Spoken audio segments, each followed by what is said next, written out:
So I decided to do a little challenge where I draw a thing without reference and just draw it from memory, and then I do it again but with reference. I decided to use gouache paint. I'm sorry that the focus is kind of flickering in and out. I didn't realise that was happening until right now when I decided to, do the voiceover.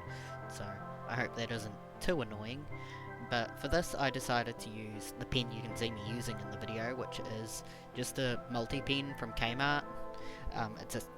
That's the scented multi-pen from the warehouse. But Kmart does also have a really similar pen that I really like. I love these multi-pens. I find them so fun to sketch with, because I prefer sketching in pen. I've completely abandoned pencil. No more pencil. If I make a mistake, it's there forever. But I don't really tend to view my traditional art as like my finalized work that I post a lot.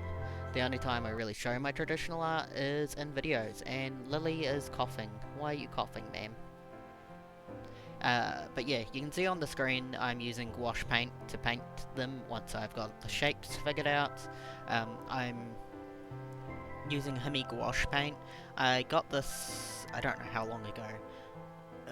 I probably got that particular set of them last year, maybe.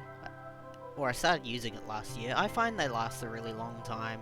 Like, I had a smaller set of gouache paint that had less colours in it, and I had the smaller 18 colours ones, and I didn't use it all up. I just didn't look after it very well, and the colours got all muddy. And I'm sure I still have it somewhere around here, but, now I've got this bigger one that I've been using, and I also have a second one of this bigger one. And then I've also got the smaller, little guy from Kmart. It's a set of... Sorry, I'm just looking around for it on my desk. It's a set of 12 from Kmart. I don't think they sell it anymore, but I got a couple of them when they were really cheap. And then, because I like gouache paint, and I'm always worried that I'm going to run out of it, which is goofy, because I already have so much of it. And then I got... Kmart again, they did their Anko brand, they did a 20-pack of these jelly cups. I haven't opened that one yet because I don't need to.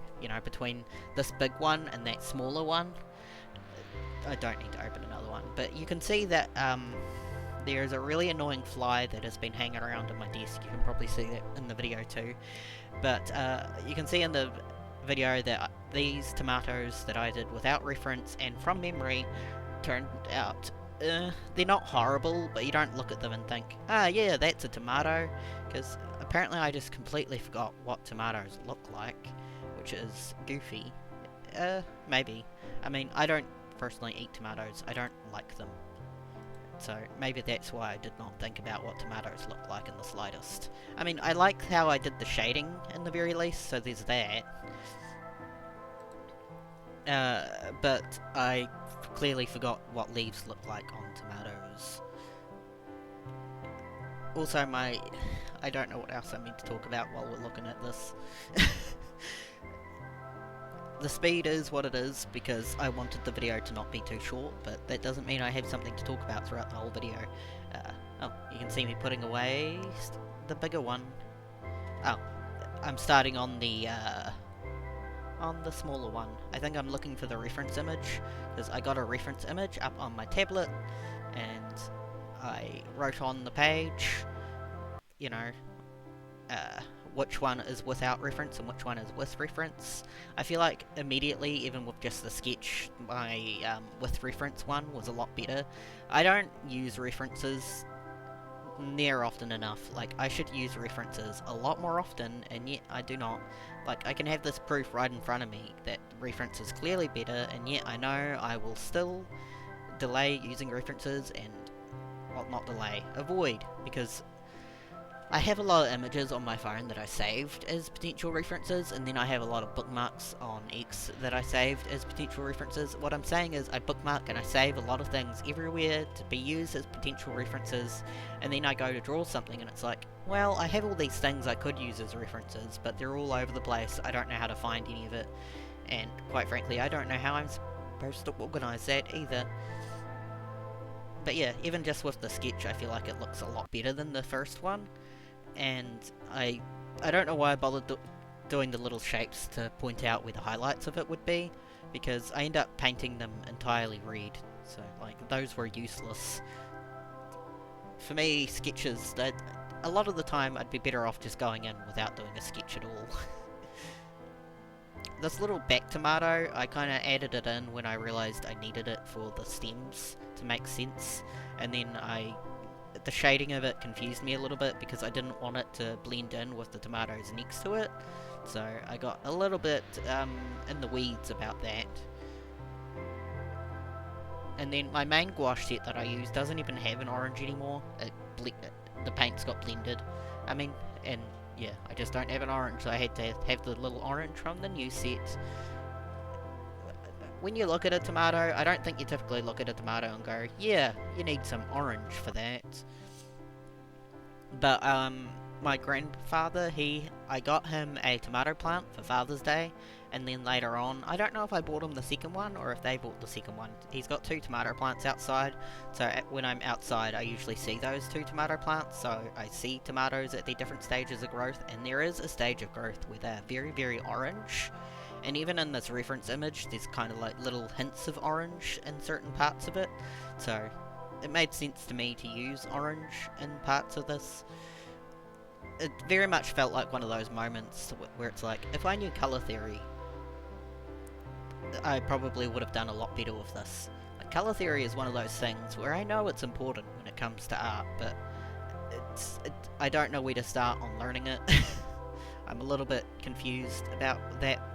Like, I love colours, I love use of colours and seeing how they all work together, but for me, when it comes to colour, all my knowledge of colour has just been what I visually see and learning it as I look at it, rather than actually learning it in any proper way.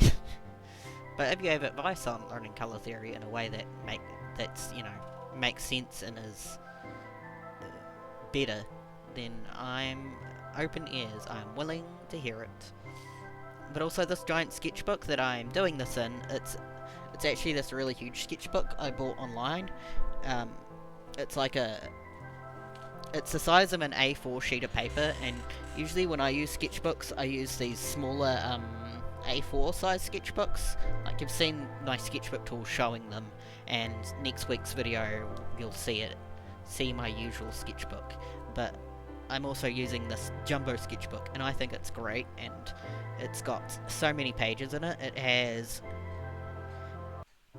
760 pages, and that is 380 sheets. The paper is 80 grams, so it's like kind of thin, so you kind of have to firm up the back to be able to do things in it, but I'm used to doing that anyway with my sketchbooks. And Lily is coughing behind me again. I don't know if you can hear that on the video. That's a concern. Maybe Lily will have to have a little vet check, because, yeah. But yeah, on the screen you can see I'm almost done. There's a few times where I have the tomato at a place where it's like, this could probably be finished here, and then I keep futzing, and then it's like, oh, I've just ruined it, I have to redo this part again, I have to redo the highlights, and, you know, so forth. And then there's the stem. I went in with a kind of a muddy green, but I feel like it turned out okay. Like, I'm okay with the muddy green. But you'll be seeing this big jumbo sketchbook a lot more often. I plan on recording as much as I can of using it, so I can do one final video that shows, the progress of this jumbo sketchbook start to finish. I think it would be fun to do a challenge to see how quickly I can finish this jumbo sketchbook, but at the same time, I don't want to rush through the whole thing and end up with something I absolutely hate. But yeah, on the screen you can see it's sort of a muddy green, but on camera it doesn't actually look that bad. I actually really like the way it looks on camera, looking at it. I mean, one of those tomatoes, now looking at it on camera, looks kind of funky in shape. I definitely could have done that a little bit better, but I'm sure if I did a lot more practice using references, I would get that shape done a lot better. Like, that's just something that I could improve on with time. I find round shapes, when it comes to drawing, to be a little bit difficult. I don't know why. Like, I love Tamagotchi, but I find them difficult in terms of their shape. Like, the round shape of a Tamagotchi is really difficult to me. You can see that I added a little bit of black to the edge of the tomato and completely messed it up and kind of had to redo that whole tomato. Like, it was looking pretty decent until then, and then I muddled it up and had to sort of redo the whole thing, which was very goofy of me. But yeah, I feel like I should definitely do these kind of challenges of without references versus with references more often, because I thought it was really fun to do and really interesting to look at the end result of, you know, just seeing how much of a difference using a reference makes versus not using a reference. I don't think it will ever push me into using a reference every single time, but, you know, maybe slightly more often I will use a reference. I keep seeing multiple points in this where I'm like, oh, I could have stopped there, but no, I did not stop there. Horrible, horrible. Sorrows and prayers, and I will see you in the next video. Thank you.